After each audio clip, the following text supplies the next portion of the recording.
नमस्कार। शब्द शक्ति का वीडियो लंबा हो जाता है, इस वजह से मैंने तीसरा भाग भी बनाया है।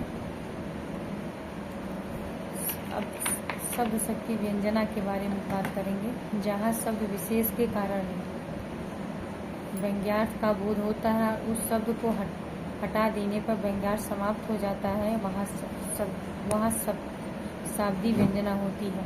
शाब्दिक व्यंजना के भी दो भेद होते हैं, अभिधामूला शाब्दिक व्यंजना, लक्षणामूला शाब्दिक व्यंजना। शाब्दिक व्यंजना के बारे में व्यंजना के दो भेद बताए गए। पहले शाब्दिक व्यंजना, अर्थी व्यंजना और शाब्दिक व्यंजना, जहाँ शब्द विशेष के कारण व्यंग्यार्थ का बोध होता है और उस शब्द को हटा देने पर व्यंग्यार्थ समाप्त हो जाता है, वहाँ शाब्दिक व्यंजना होती है। शाब्दिक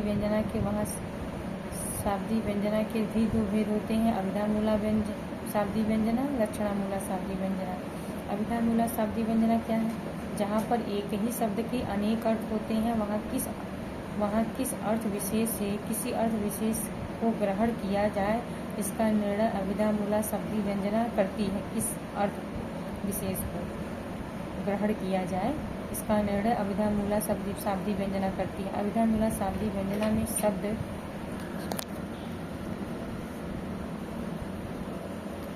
शब्द का पर्यायवाची रख देने से व्यंजना का लोप हो जाता है। साथ ही व्यंग्यार्थ का बोध शब्द के उसी रूप में के मुख्यार्थ से होता है, जैसे सोहत नाग न मद बिना, तान बिना नहीं राग। यहाँ पर नाग और राग दोनों अनेकार्थी हैं। नाग हाथी भुजंग है, राग रागिनी प्रेम है। इन शब्दों के अनेकार्थी होने के बाद भी इनका अर्थ नियंत्रित कर दिया गया है। यहाँ पर नाद का अर्थ हाथी और राग का अर्थ रागिनी। यदि इन शब्दों के स्थान पर इनके पर्यायवाची रख दिए जाएं तो इनका व्यंग्यार्थ समाप्त हो जाता है। अजौ तरनिया ही रहो, श्रुति सेवक एक रंग, नाक बास बेसर ही लहो, बसी मुकुटन के स्तंग। चीर जीवो जोरी जुरय, क्यों न स्नेह गंभीर, को घटी वृषभानुजा वे हलदर के वीर। वृषभानुजा गाय और राधा, हलदर मने बैल और कृष्ण के भाई। हलदर कृष्ण।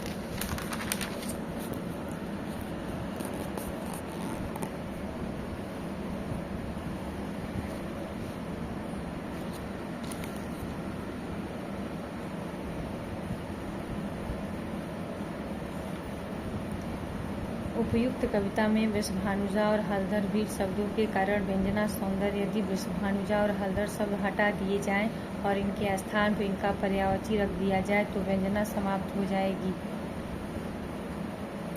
लक्षणामूला शाब्दिक व्यंजना, जहाँ किसी शब्द के लाक्षणिक अर्थ से उसके व्यंग्यार्थ पर पहुँचा जाए और शब्द का पर्यायवाची रख देने से व्यंजना का लोप हो जाए, वहाँ लक्षणामूला शाब्दिक व्यंजना होती है। जैसे आयो बसंत नहीं घर कंत, लगी सब अंत की हौन इलाजय। बैठ ही रही हमहू ही हारी, कहाँ लागी टरिय हाथन गाजय। उपयुक्त कविता में टारिये हाथन गाजय में विरह व्यथा को दूर करने वाले उपचारों का साध्यवसान, किंतु व्यंग्यार्थ है कि प्रिय के साक्षात्कार के अभाव में वेदना दूर होने वाली नहीं।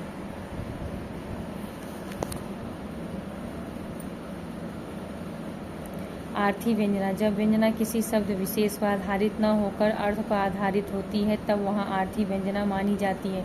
दूसरे शब्दों में कहें तो जो शब्द शक्ति, वक्ता, बोधव्य ज्ञान, दार्शनिक वाक्य, देश काल, काकुचेष्टा, प्रकरण इत्यादि के कारण व्यंग्यार्थ की प्रतीति होती है, वहाँ आर्थी व्यंजना होती है। दुख ही जीवन की कथा रही, क्या कहूँ आज जो नहीं कही।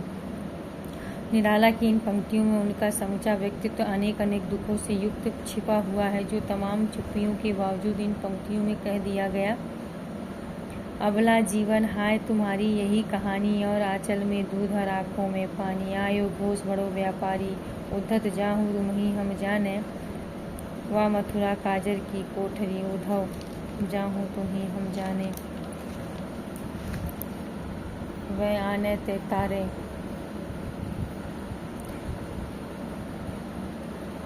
यह तिव्य हृदय की मदिरा जी भर कर छक्कर मेरी, अब लाल आँख दिखलाकर तुमने ही मुझको फेरी।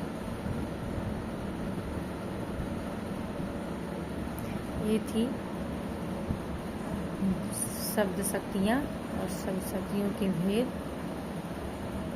3 शब्द शक्तियाँ उनके भेद बताए गए हैं। आपको अच्छा लगा हो तो लाइक, सब्सक्राइब और कमेंट करें।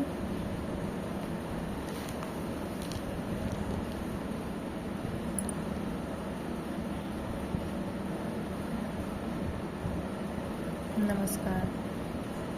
आपका दिन शुभ हो।